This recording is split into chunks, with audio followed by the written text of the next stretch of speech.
மீனா முல்லைக்கிட்டக்க சொல்றாங்க, "கல்யாணமாகி first time நானும் ஜீவாவும் தனியா போக போறோம்" அப்படின்னு சொல்றாங்க. எனக்கு ரொம்ப எக்ஸைட்டிங்கா இருக்கு அப்படின்னு ரொம்ப சந்தோஷப்படுறாங்க. மூர்த்தி ஜீவா கிட்டக்க சொல்றாரு, "நீயும் மீனா, கயல் 3 பேரும் நாளைக்கு கோவிலுக்கு போயிட்டு வந்துருங்க" அப்படின்னு சொல்றாரு. மீனாவால கயல் பாப்பாவ தனியா பார்த்துக்க முடியாதுண்ணே, நம்ம எல்லாரும் குடும்பத்தோட போயிட்டு வந்துருவோம் அப்படின்னு ஜீவா சொல்றாரு. கதிர் சொல்றாரு, "அப்புறம் கடைய யார் பார்த்துக்கிறது?" அப்படின்னு சொல்றாரு. மீனா உடனே, "ஆமாமா கடைய பார்த்துக்கணும்ல" அப்படின்னு சொல்றாங்க. மூர்த்தி சொல்றாரு, "அம்மா இறந்ததுக்கு அப்புறமா வீட்டுக்கு வரதுக்கே பிடிக்கல. குழந்தைங்க முகத்த பார்க்கறதுக்காக தான் வர மாதிரி இருக்கு. நமக்கும் ஒரு மாறுதலா இருக்கும். நம்ம எல்லாருமே சேர்ந்து போயிட்டு வந்துரலாம்" அப்படின்னு சொல்றாரு. அடுத்ததா மீனா ரூம்குள்ள போய் ஜீவா கிட்டக்க சண்டை போடுறாங்க. "நான் ஆசைப்பட்டா மட்டும் இந்த வீட்ல எதுவுமே நடக்காதுல்ல" அப்படின்னு சொல்றாங்க.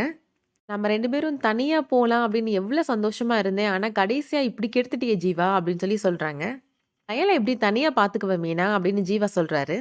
"என் பிள்ளைய பார்த்துக்க எனக்கு தெரியாதா? நீ அமைதியா போயிரு என்கிட்டக்க பேசாத" அப்படின்னு கோவமா பேசுறாங்க. ஜீவா நெனைக்கிறாங்க, தனியா போற ட்ரிப்ப நான் தான் ஃபேமிலி ட்ரிப் ஆக்கிட்டேனோ அப்படின்னு நெனைக்கிறாங்க. அதனால எல்லாரும் கிளம்பி ரெடியா இருக்கிறாங்க. அப்ப கதிர் கண்டிப்பா நம்ம எல்லாரும் சேர்ந்து போக தான் செய்யணுமா? அப்படின்னு கேட்கிறாரு. மீனா சொல்றாங்க, "நீங்க ஏன் கொழுந்தனாரே ஜீவா மாரியே பேசுறீங்க? ஹனிமூன்லேருந்து காசி வரைக்கும் குடும்பத்தோட தான் போவோம் போல" அப்படின்னு சொல்றாங்க. "அது நல்லது தானப்பா" அப்படின்னு மூர்த்தி சொல்றாரு. "ரொம்ப நல்லது தான் மாமா" அப்படின்னு மீனா சொல்றாங்க.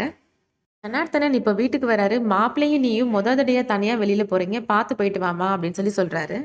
மூர்த்தி சொல்றாரு, "அவங்க தனியா போல. நாங்க எல்லாரும் சேர்ந்து தான் போறோம்" அப்படின்னு சொல்றாரு. கேட்ட உடனே ஜனார்த்தனன் முகம் ஒரு மாரி மாறிடுது. "ஏம்மா நீயும் மாப்பிள்ளையும் தனியா போலான்னு ட்ரிப் அரேஞ்ச் பண்ணா, இப்ப குடும்பத்தோட கிளம்பி நிக்கிறாங்க" அப்படின்னு மீனா கிட்ட கேட்கிறாரு. "என்ன அப்படிலாம் தனியா விட்டுற மாட்டாங்கப்பா. என்னால கையில தனியா பார்த்துக்க முடியாதாம். அதனால குடும்பத்தோட வராங்களாம். விடுங்கப்பா நாங்க போயிட்டு வரோம்" அப்படின்னு போயிடுறாங்க மீனா. அதோட இந்த எபிசோட் முடியுது. இந்த வீடியோ உங்களுக்கு பிடிச்சிருந்துச்சுன்னா லைக் பண்ணிக்கோங்க. டிவிக்கு முன்னாடியே சீரியல் அடுத்து என்ன வரப்போகுதுன்றத தெரிஞ்சுக்கணும்னா நம்ம சேனலுக்கு சப்ஸ்கிரைப் பண்ணிக்கோங்க. தேங்க்ஸ் ஃபார் வாட்சிங்.